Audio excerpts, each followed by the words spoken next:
so then I can focus on the game. Awesome. Okay. Thank you, guys, and let's keep going. All right, we're going to talk to...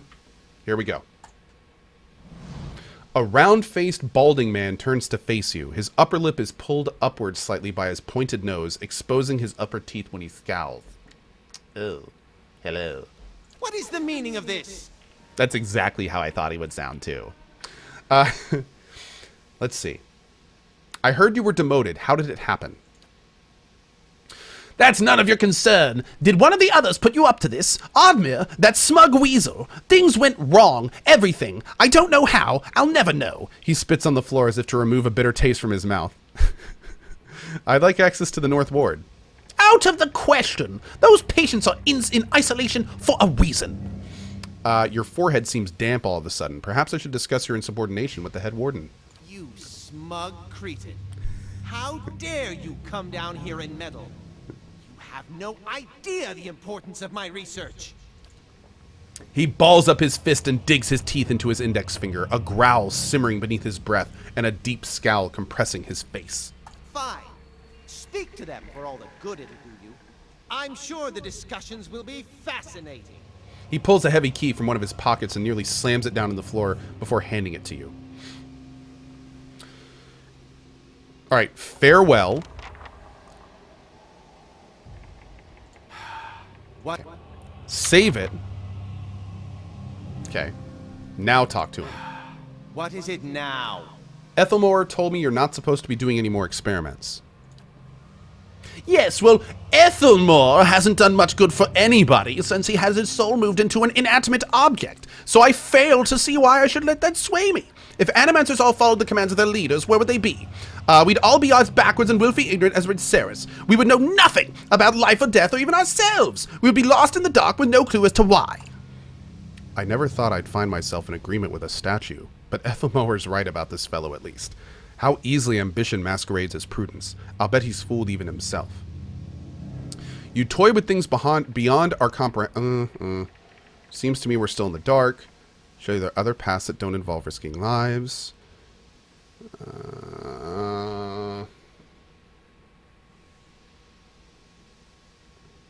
It seems to me we're still in the dark. Is that a reason to stop trying? Shall we remain in the dark until the end of time and have the last breath of the last person alive be breathed in ignorance? The gods want us to know. The clues are all around us. In understanding these truths, we honor their creation. Whale has touched this one. Heravius chirps from behind you before adding with a whisper, though I get the feeling he doesn't know it yet. He nods to Azo, touching his eye patch in salute. If we only studied the easy problems, we'd accomplish little and deserve even less. Who will solve Widewen's legacy? Some church? Some warrior?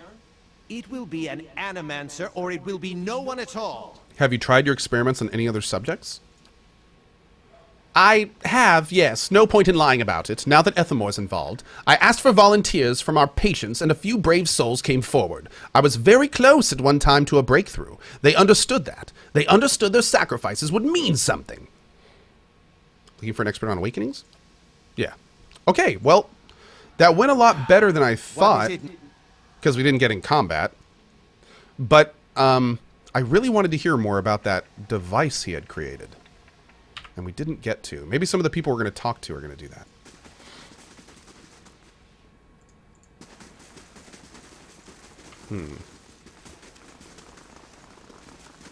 For anyone new to the channel, do not believe chat. They do bite. It's a little nibble, but they do bite. Yeah. It's just a little love nibble, though.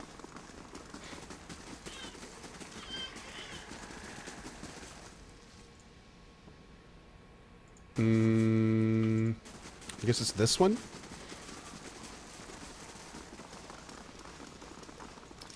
Ah. Save it. Let's do a hard save.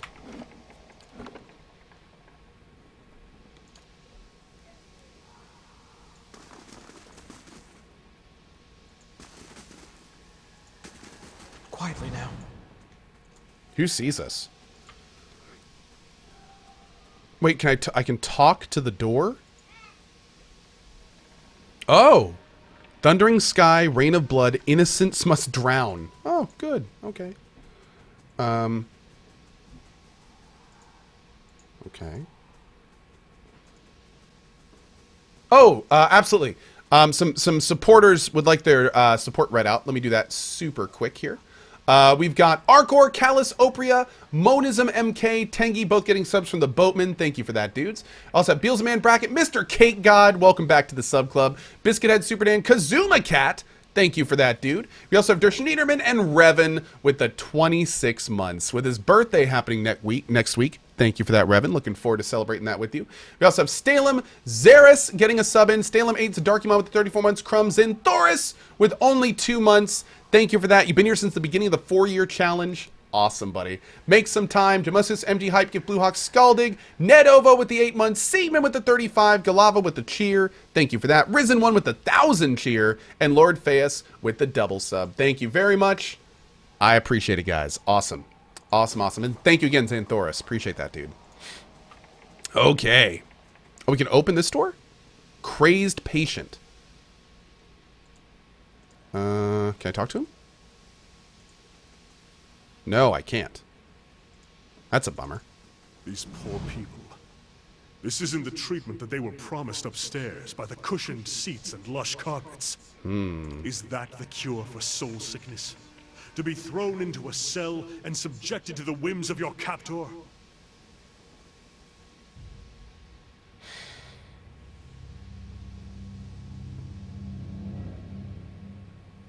I mean, did you hear the guy we just talked to? He wants to rain innocent blood down. Like, they can't exactly survive outside. Maybe it is. How would you know? I've seen the sick and the mad exiled or even treated like contagious vermin, but I cannot believe that this is the kindest alternative. But if all were treated like this, the sanitarium would never survive. What did these patients do to warrant such conditions? There are just as many who come here and are cured of their ills, people who would otherwise be cast aside. I hope so. Kana takes a deep breath. You're probably right. It's just hard to see. Let's be in our way. This place gnaws at the soul. I'm here. Dude, even these days, an insane asylum does some extremely messed up, questionable stuff to really insane people. So, I mean, back in these days, dude. There's Graham. Okay. This man has a look in his eye of a hunted animal, and as you approach, he staggers backward to the far corner of his cell, halfway appearing as though he would climb the walls if it would get him further away from you. He cries out, a bizarre primal utterance like nothing you've heard. I need to ask you some questions. Graham looks at you blankly. It is unclear whether he understands you or not, but his panic has momentarily subsided. He opens his mouth to speak, but the words that come out are half-formed, as though his tongue were cut out. They're impossible for you to discern, if indeed they are words at all. The mutilations of animacy, crueler than any torture, to disfigure the soul. Let us return the favor to the animancers of this shit heap. Whoa. Perception 13. You're afraid. Do certain visitors make you afraid? He looks at you with uncertainty. Slowly, tentatively, he steps closer to the front of his cell, as he does, for the first time you can perceive his soul within your ken. It is misshapen, as though maimed by some jagged instrument, and large expanses of it have been gouged out entirely. You feel no barriers of resistance. If you wanted to, you could look further into his soul. Yes. You project out towards the maimed soul in front of you, merging with it, its confusion and fear becoming yours as it whisks you into its depths. You're in your cell, a key turns, the door creaks open on neglected hinges, thoughts come to you in waves, incomplete, broken, fearful. Standing at the door is a rotund, balding man. His upper teeth and pointy nose remind you of a rat. Uh-oh, the only time we've heard pointy nose before was the guy we just talked to. He beckons, apologetic. You don't want to go. Anything else. In your mind is a single word. The word is no, but it dissolves before it reaches your lips. You press against the back wall, cornered. You cry out. In the darkness, you fight against unseen restraints. You cannot move your arms or legs. The man in the room is carrying a lit candle, its meager flame casting long shadows across the books and machinery. Straps bind your arms and legs. Cold metal circumscribes the crown of your head and in the breadth of your chest. The man is sorry. He's in need of raw materials. They dismantled his work and he needs another source. He needs to show them he was right. He thanks you. He turns a knob and you feel yourself begin to crack from within, and you can feel pieces of you torn away, like having your insides chewed by a horde of rats, and you are screaming a scream you can barely hear. Another night, heavy footsteps outside your door coming for you. You look through a slit in your door, the flesh giant, the artificial being just outside, but facing left, facing the end of the hall. The boy there. The boy looks with interest at the giant, then collapses to the floor like a shed snakeskin. The giant convulses for a moment, then rights itself, turns away, and leaves. Wait, what? A boy looked at the giant, then collapsed, then the giant convulsed, righted itself, and turned away.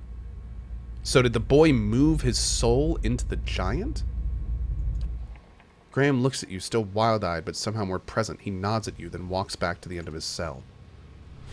So, Cohh, are you feeling okay? Did you catch alcoholism from the Derwidians? His smile turns nervous as he looks you over, examining you for a sign of injury. You were off in your own little dream there for a moment. What's going on with you? I'm here.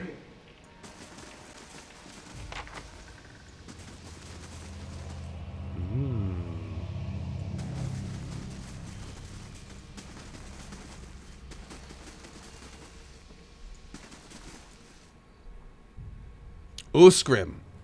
A willowy adolescent boy stands in the center of his cell, gawkish and stoop-shouldered. He stares straight ahead. The occasional blink is only movement, and it is unclear whether he registers your presence at all behind his glassy, doll-like eyes. In this state, the barriers between your soul and his are thin and porous.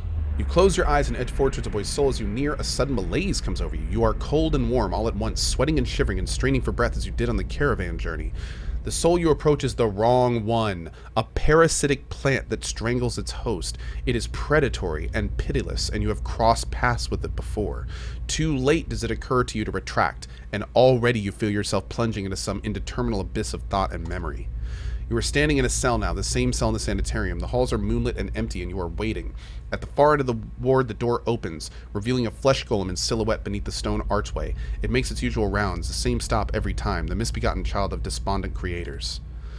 When the construct is close, you coil yourself up and spring forward, passing out of the boy's body as though it were a membrane. You can sense his body behind you, collapsing on the floor, a puppet whose strings are cut. You are rushing towards the golem now, bodiless as a gust of wind. Quickly, you think to yourself, quickly, and you feel the strength hemorrhaging from your soul as you dart towards the makeshift abomination. You pass into the golem shell and overtake the soul implanted within, encircling it, suppressing it, and contained it in this new vessel. You are strong again. You step heavy-footed down the corridors, unhealed by the other constructs and scrutinized only by the wary, untrustworthy eyes of the mad, coming at last to an office piled with books and scribbled papers and the perverse implements of animacy. You set your oversized hands upon a large machine, a nest of globes and tubes and coils in the center of the room, and go to work, bending wires and unsettling alignments. Dude, he got straight up sabotaged. Your surroundings are pulled past you, or perhaps you are pulled past them, and they dissolve into a blur. When they settle into place, you are outside on a clear day, standing in front of a crowd stacked high above you on the tiered seats of an amphitheater. You are acting for the crowd, standing deliberately still, but this is no play. A balding man with rodent-like features, there's our buddy, is strapping you to a machine, the one you had tampered with. You see your arms for the first time, short and fleshy, unmistakably those of a little girl, but in this body it's not truly yours. Your mind still holds the same determination, the same hard-heartedness as before. The body itself is cold and vacuous. Unlike the others, this one has no soul of its own. The man speaks and crowds applause with the enthusiasm worthy of a hero's entrance. "Bear witness," he says as he pulls a lever. The machine shivers and sparks, and a bead of sweat rolls down the side of the man's brow, but the crowd's apprehension quickly gives way to awe as a crystal globe fills with a radiant mist that casts the entire theater aglow. He opens a valve and the globe... Do you guys hear that? My son has found his symbols. He opens a valve and the glow crawls through the tube along a length of copper wiring that runs into a set of electrodes beneath your armpits. You feel nothing when it reaches you, as it should be, for you have been leading his work astray periodically for some time, altering notes and setting and settings and playing puppeteer for Hollowborn, but you make it look how people would expect it to look when a body is infused with a soul. In a moment, the machine goes dark and the man unstraps you, eyeing you with a scientist's concern. He looks back up at the crowd. "Behold!" he says, but there's obvious hesitation in his voice. Slowly, you take a plodding step forward, then another and another. You look up at the man, giving him the eye contact of which no Hollowborn is capable, and the crowd gasps. The man looks relieved. "How do you feel?" he asks at a volume meant for the crowd, but this is in the moment. At the top of your lungs, you let out a piercing shriek. The man comes towards you, his hands outstretched, but you run the other way back to the machine. With all your strength, you drive your head into the crystal globe and it shatters, streaking your head with warm blood. You drive your head down on the surface of the machine again and again, drawing panic screams from the crowd. And by the time the man reaches you, your body has already ceased proper function and merely twitches on the cold ground. Satisfied, you depart the corpse in search of another unsuspecting host. Who could put their faith in animacy now? You are pulled again from your surroundings, transcending the boundaries of memories and lifetimes, deeper and deeper past betrayals and murders and lies upon lies that form the thick webbing of plots beyond mortal comprehension. You settle at last on a room you have seen before, expansive with a tall device encasing Adra-monoliths at its center. The room is filled with people, and the people all look at the device. Whoa. You are yanked suddenly back to reality, and the once catatonic boy in the cell is looking directly at you, appraising, calculating. There is no mistaking now that the soul of the man who caused your awakening that gazes out from the borrowed husk. A watcher. Dude! Oh, man. Okay. Okay. Okay. Cool. You made me into a watcher. I believe we share a common past. I'm just looking for some answers. Is that so? He makes no effort to hide his disinterest, but he continues to search your eyes. He makes a slight grunting noise, and his eyes soften for an instant, and it seems, for that moment, that he recognizes you. He opens his mouth to speak, then seems to think better of what he was about to say. His jaw tightens. I know your look. You hunger. Hunger for answers that elude you. It gnaws at your soul. It usurps your reason for being. You are like everyone. I will help you let go. He dodges backwards with startling grace, putting himself out of reach. On his face, there's no malice, only the dispassion of a farmer putting down a sick animal. Then suddenly he slumps forward.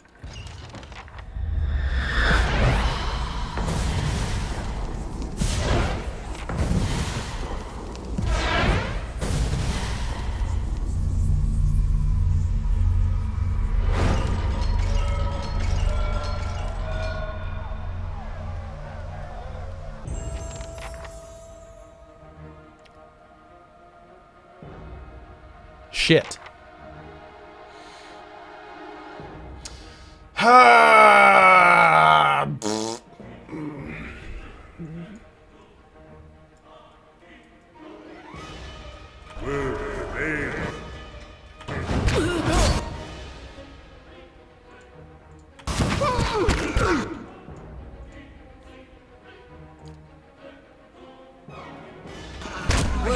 A lot of these are going to be vessels.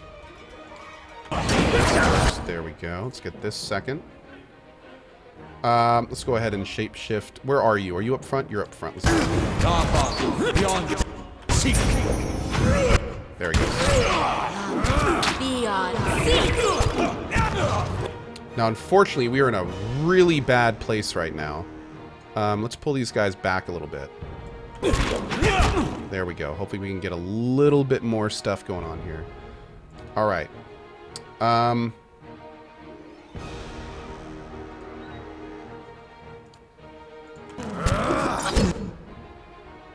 Let's get this going for these guys. That's going to help with defense. Now let's see if we can get a Slicken down back here. Get them prone. I think everyone else is going to do their own thing. There we go. Beautiful. Let's go ahead and knock them with this too. Let's get Eder to knock down Batista. There we go. Great. You guys keep fighting. What are you doing? You're fighting. Okay, good. You need to heal. Let's wait until this is done. Beautiful. Okay, let's go for this guy.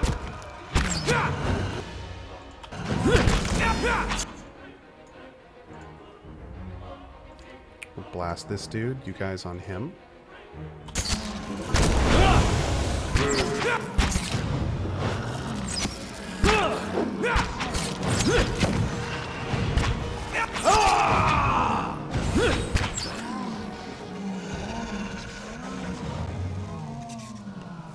Everyone leveled up? Oh, hell yeah. Okay. Now, this is probably really not good, because I have a feeling we may have aggroed this entire place. Laying low. We're gonna have to check these cells real quick. Found 131 gold in his piss pot. Cool. The bucket reeks of awful. Oh, fun. The one-eyed dude is a werecat. Yes, he is. Sharkster, how cool is that? Yes, he is. Okay. Let's save it, and before we continue, let's go down the line. More mechanics. Hell yeah. And we'll save the rest. Oh. We got some new stuff, boys. What is defensive... No, what is Stalker's Link? No, wait, that's not it.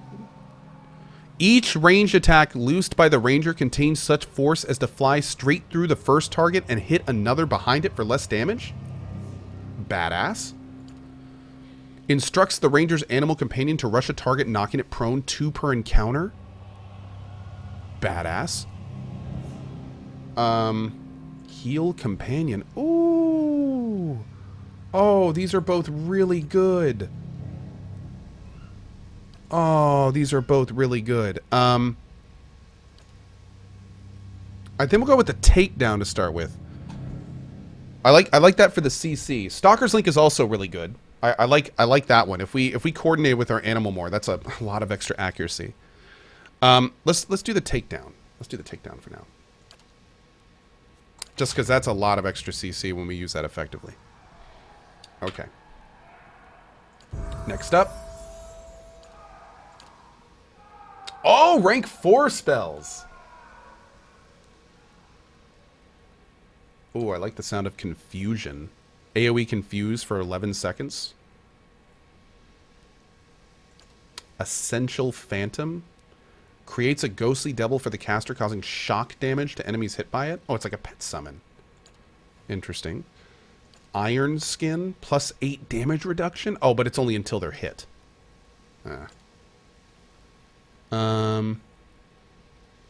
Oh, new missiles. These are great. These are like the... These are always good. Minor Arcane Reflection. Okay, that's kind of cool. Minor Grimoire Imprint. Okay. Wall of Flame.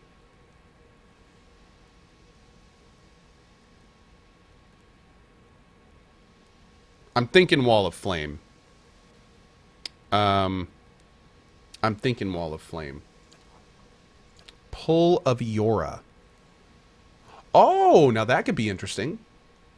A little bit of CC stuff there, but it doesn't root them. It just slows them down a little bit. I don't know about that.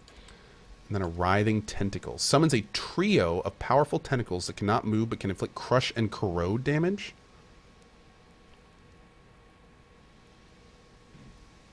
Is that... I'm getting the tentacles. Wall of Flame and tentacles. We're doing it. Sorry, we're going hentai with it. I'm sorry. I'm sorry, chat. Yeah. This is happening. Okay. Alright. Let's give that a try. Alright. Adair. Ooh. Armored Grace. Minus 20% armor speed penalty. That's huge. Unbending. 3 per rest. 50% of damage taken converted to healing over time.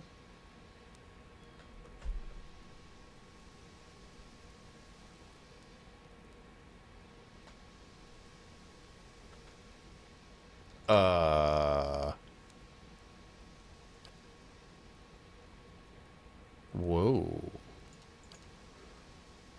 Sweep the fighter melee weapon in a large arc, knocking enemies prone and causing cushion. Oh, it's an AoE knockdown cone?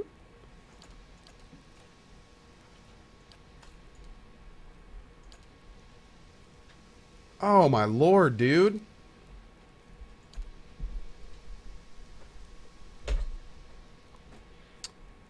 I think we're going to start with armored. We're going to start with unbending. Because I feel like this is probably, out of all these, this is the most survival-oriented skill. If we can get the enemy onto us, this is kind of huge. This is kind of huge. So I think we're going to get this one first. No, you guys don't think so? You guys don't think unbending is... Oh, unbending is not very good?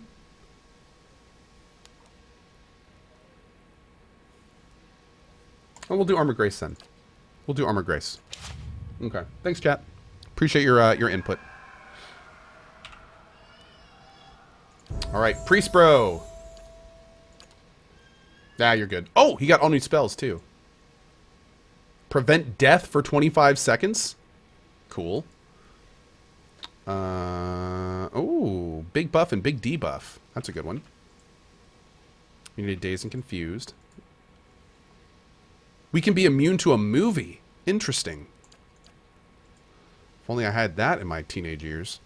Friendly AoE endurance. Nice. Burn damage and blinded. That's a good one.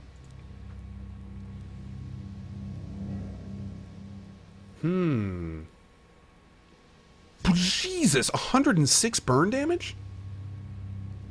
And all defenses down?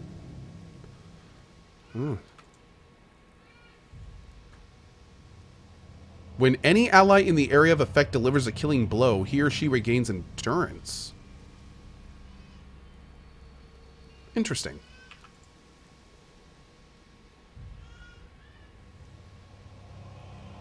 Wow. Wow, that's going to be good for tanking.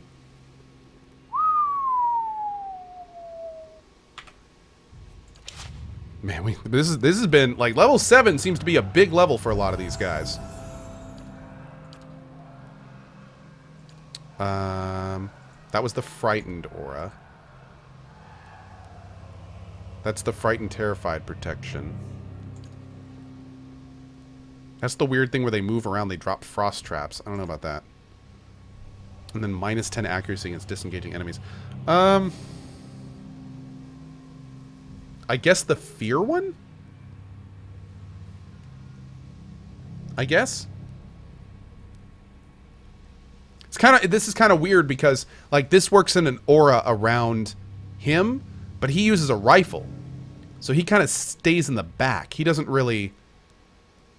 I don't think this AoE works on every single person.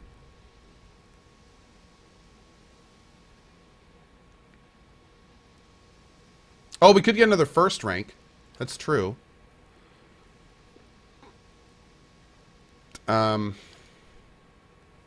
Yeah. It's all, again, it's all just like it's kind of weird. You know, I think we're going to replace Kana, to be honest. I think we're going to replace Kana. I like him, but I just don't... I feel like there would be another... Give him a hatchet and a shield. Kana tank his love. Yeah? Think so? Think so?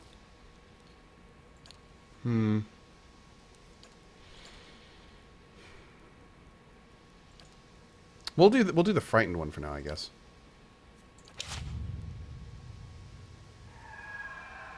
Yeah, I think we'll bring in a new dude eventually. Let's get out of here first, though.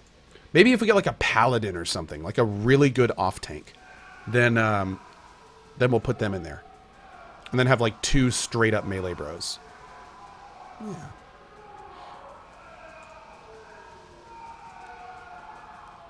Oh, the druid level.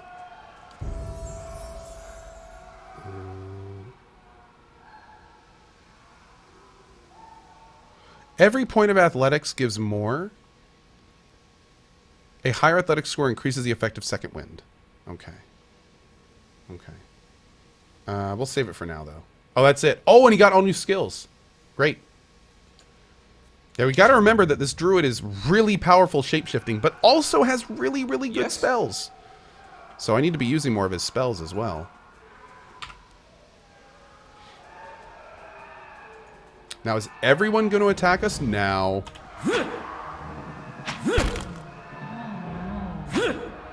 Pull back.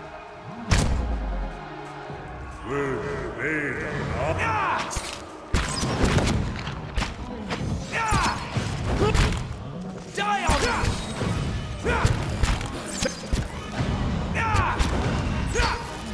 Yeah, damage seems to be pretty good right now.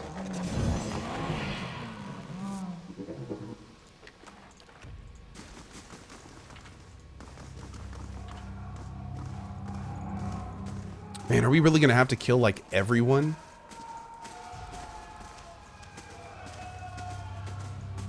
Oh, and actually, you know what? I think we didn't... We got just a couple more places to explore here before we go. I just want to make sure we get all these little, places. Laying low. Okay.